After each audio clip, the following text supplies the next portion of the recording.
Hey everybody, welcome back.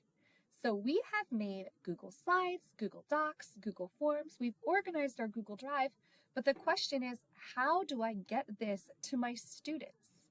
So today we are going to be talking about Google Classroom. Google Classroom is how your students are going to be able to access and interact with your content. So there are two ways to get there. You can get there through your Clever portal, or you can get there through your Google Drive. To do that, you're going to click your waffle icon, Google Apps, and then you are going to select right here the icon Google Classroom. Now that I'm in Google Classroom, you can see all of the classrooms that I have been assigned or the ones that I already teach. What we're going to do today is create a new classroom.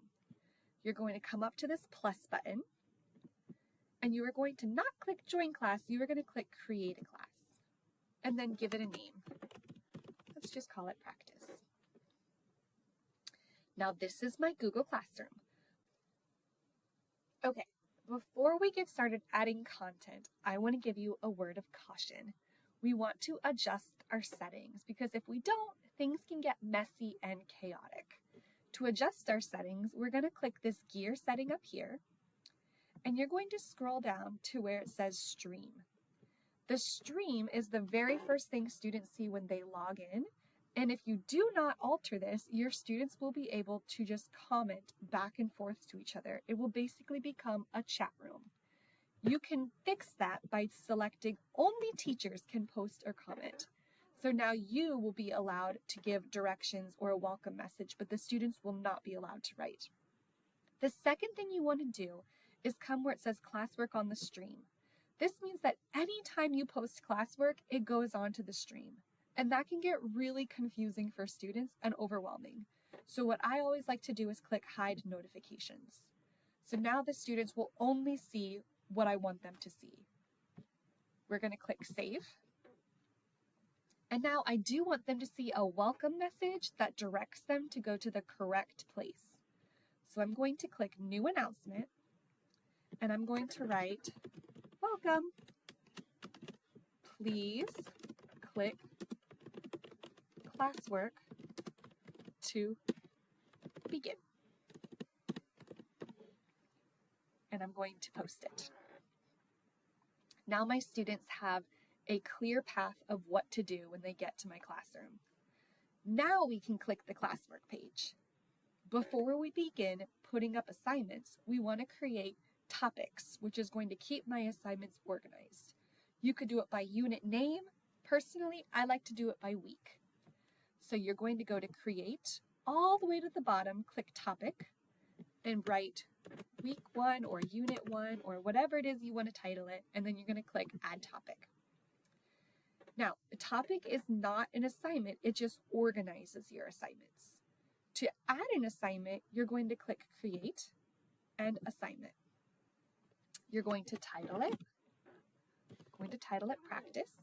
You can give any sort of instructions or directions, and then you can choose to attach. You could do something you've already created that's in your Google Drive. You could have them watch a YouTube video. You could create something right now by pushing this button and creating one of these. You could upload something or put a link. What we're going to do is go to our drive. We're going to go to Start, and we're going to go to that folder, Practice Google, that we created, and I want to assign to them this practice page. Now, I want you to pay close attention to this because if you see file sharing options, right now it says students can view file. That means that they can only look at this assignment. They won't be able to edit it, change it, or write on it. This is perfect if you're trying to give directions, but if you are trying to give an assignment, this is not good. Your second option says students can edit file. This means that your entire class will be editing the same file at the same time. It can get really confusing. The third option is best for most situations, and this is where you make a copy for each student. This means each student gets their own individual assignment. Now we're going to choose a topic. I want to put it in week 1. Or if I didn't have a topic, I could put Create Topic and create my own topic. I can assign point value to it.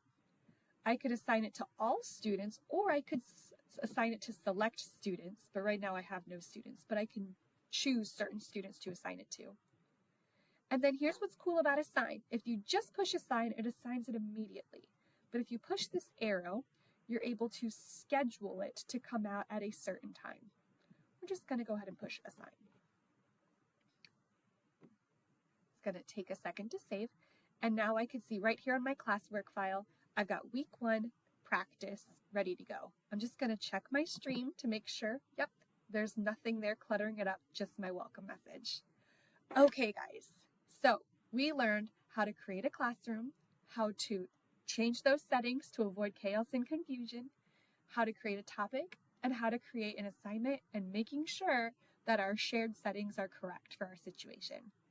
I would love it if you guys check out those Thompson tips and then give some of these things a try yourself. And I'll see you in the next video as we get you closer to being a Google Master.